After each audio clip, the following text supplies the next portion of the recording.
Des frites, pourquoi pas, mais des frites vertes, c'est encore mieux. Facile à cuisiner, les haricots verts sont nos alliés. Ils sont riches en fibres et en minéraux. Nous sommes donc allés faire le plein, soucieux de respecter notre capital santé. En conserve, frais ou surgelés, ils coûtent entre 4 et 10 € le kilo, mais la provenance, difficile de la connaître. Nous sommes allés voir derrière nos étiquettes. Excusez-moi, d'où viennent les haricots verts? J'espère de la France. On marque PME familiale, mais est-ce que ça a été cultivé en France ou est-ce que ça a été mis en bocal en France? Madagascar. Kenya. C'est un long voyage. Pour cette cliente, c'est incompréhensible. Je comprends pas pourquoi, en fait, en France, avec notre patrimoine agricole qui est énorme, pourquoi n'a-t-on pas, en fait, ces produits-là dans les boîtes? Et oui, près de la moitié des haricots du marché sont importés. D'abord, parce que les agriculteurs français ne peuvent pas répondre aux besoins des consommateurs hors saison. Mais ça n'est pas la seule explication. Bonjour Pascal. Bonjour.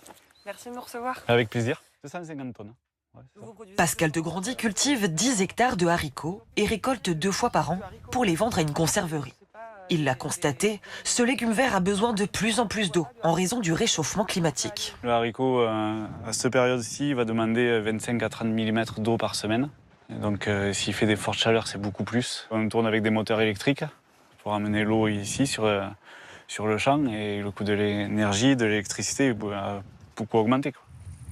Résultat, une activité de moins en moins rentable. Il y a 4 ans, un hectare rapportait 1 000 € à Pascal de Grandy. Aujourd'hui, 800 € uniquement. Sans compter les restrictions en matière de pesticides, sa production de haricots verts s'essouffle. On ne trouve pas d'alternative pour pallier à ces molécules qui nous manquent. Voilà. Ça, aujourd'hui, c'est une parcelle, j'en suis envahi, c'est du chien-dent. C'est quasiment impossible de s'en défaire. Et ça fait que le haricot, il reste tout petit et il ne poussera pas, il n'aura pas de haricots. Moins d'une centaine d'hectares sont dédiés à la culture de haricots dans le Lot-et-Garonne, contre 500 il y a quelques années. Une production en baisse en France, alors il faut les importer, mais que valent-ils? Pour les comparer, nous sommes allés rendre visite à Elsa Abdoun. Alors, c'est la fin des haricots?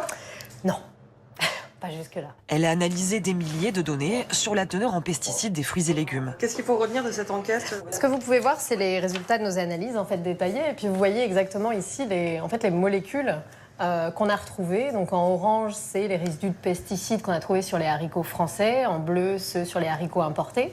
Ce qu'on a vu, c'est que il y avait quand même une différence, c'est par contre sur les dépassements des quantités maximales autorisées de résidus. Là, il y en avait quand même un certain nombre dans les haricots verts importés, alors qu'on n'en trouvait aucun pour les haricots verts français.